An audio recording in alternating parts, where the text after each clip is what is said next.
Okay, so in this example, we're being asked to find the sine and cosine of theta. Sine of theta and the cosine of theta. Okay, so in the other examples that we did, we were asked to find the sine and cosine of 2 theta, or 2x, right? But in this one, it's a little bit different. So I forgot to go through and for this last example, to state the quadrant that 2x is in. Well, I've got a positive sign, so that's Q1 or Q2, but a negative cosine, so that's a Q2 angle. So 2x is in Q2, right? Even though x was in Q3, 2x is in Q2, all right?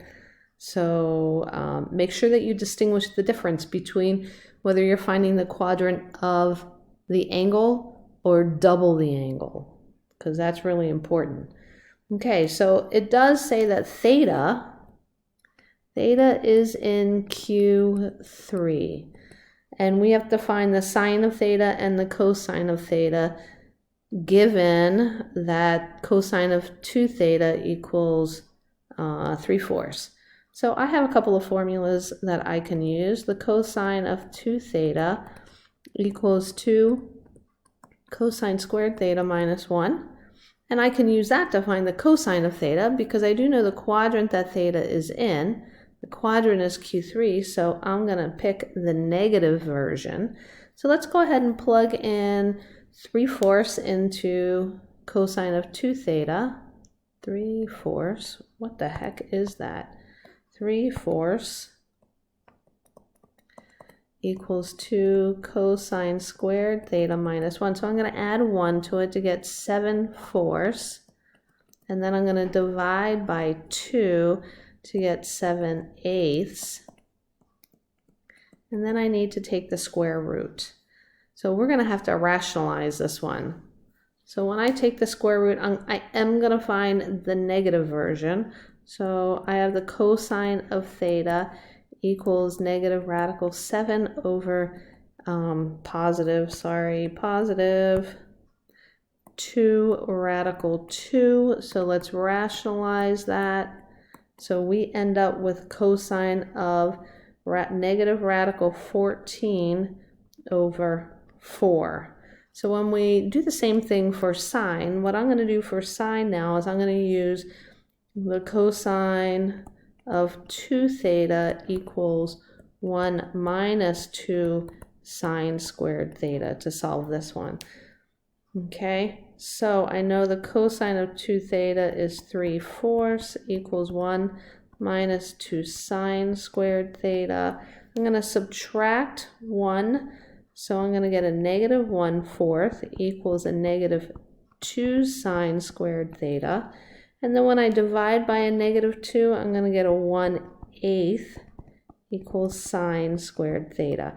And again, I'm going to be in Q3, so sine is going to be negative. When I take the square root, I am going to take the negative version.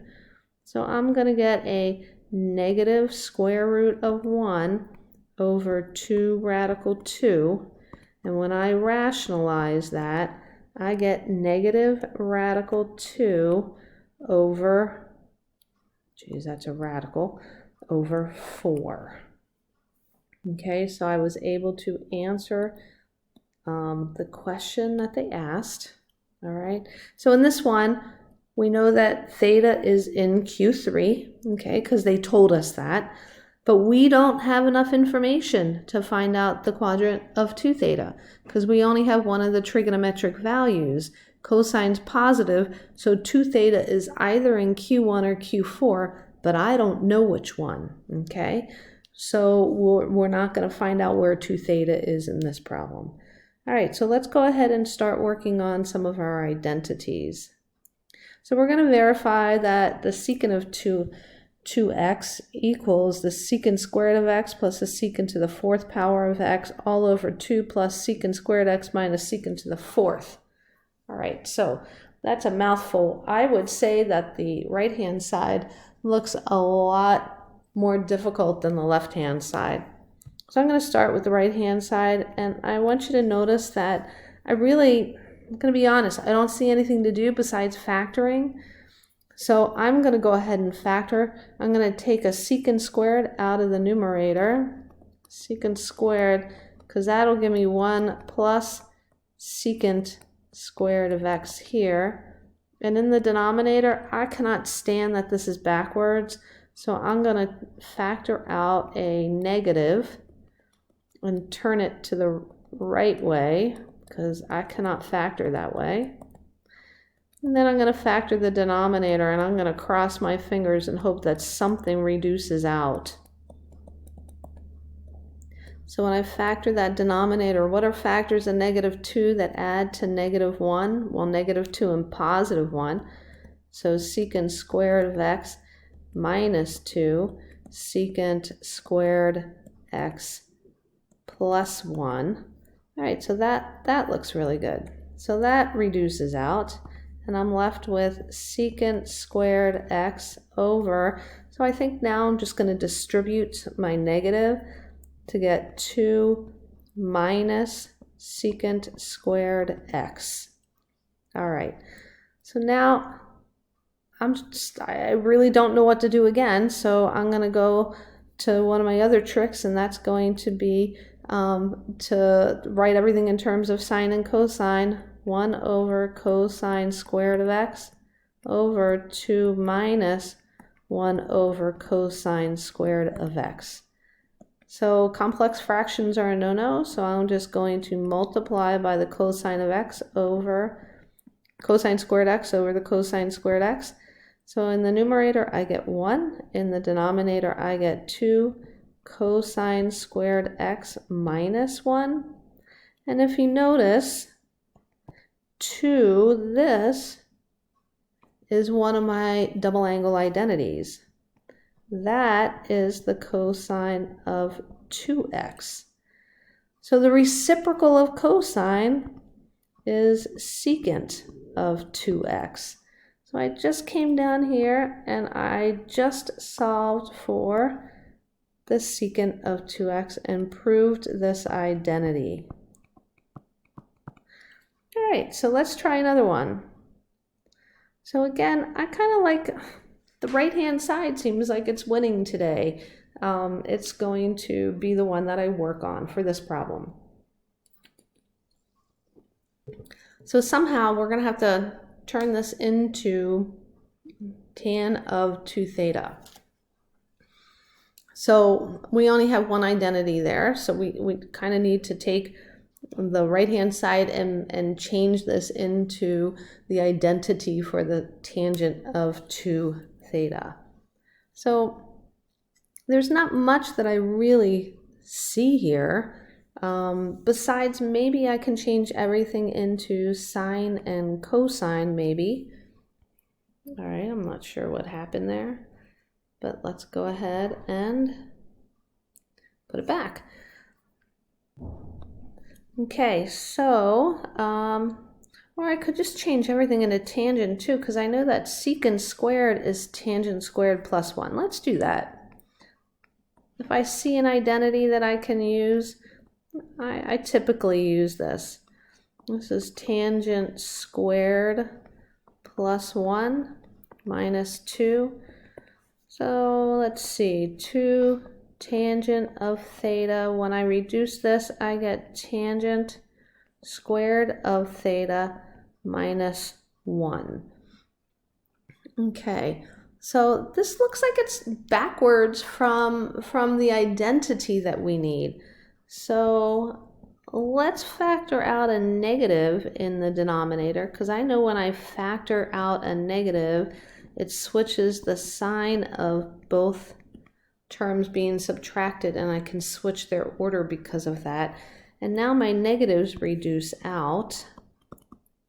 2 tan of theta over 1 minus tan squared of theta.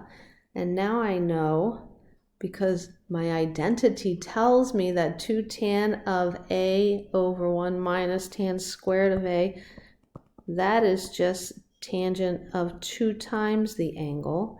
So I have just finished my verification. There we go. Okay, so this is our last example. I'm going to go ahead. Oh, there's actually one more. We'll see how long this takes. If we have time, we'll do the other one. I'm going to go ahead and see if I can figure out how to transform this one. Well, one of the things I notice is that my cosine formulas, my double angle formulas, don't have tangents in them. They're only sines and cosines. So I think what I'm going to do first is I'm going to convert everything into sine and cosine, and then get rid of my complex fraction. And I'm going to get rid of that by multiplying both terms by cosine squared x over cosine squared x. So I get cosine squared x minus sine squared x over cosine squared x plus sine squared x. And what do we know about the denominator here? We know that that equals 1. That's an identity as well. So cosine squared x minus sine squared x, if we take a look at our double angle identities, that is the identity for the cosine of 2x. So we finished that proof off really quickly. So let's see if we can fit this last one in. Oh, I don't know why. I hope I hope I can remember how to do this. Looks like it's not too bad. So on this one, if I can get the screen to move at all.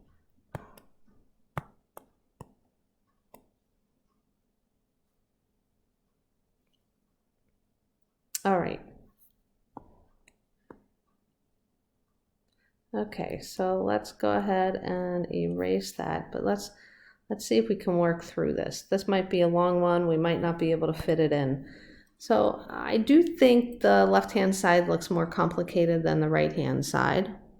So I know secant of 2x, I need to get 1 over cosine of 2x, one of the cosine formulas.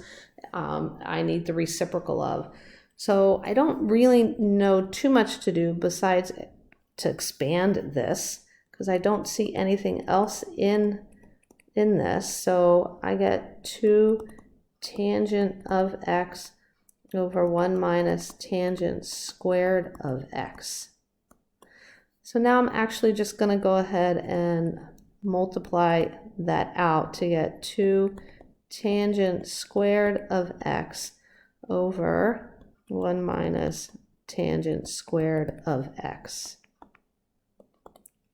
All right, so like again, I don't really see too much to do here, so maybe what I'll do is we could do the addition.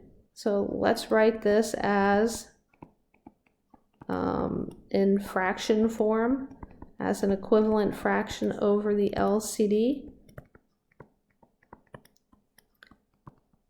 Okay, so now I can combine these two, 1 minus tangent squared of x plus 2 tangent squared of x over 1 minus tangent squared of x.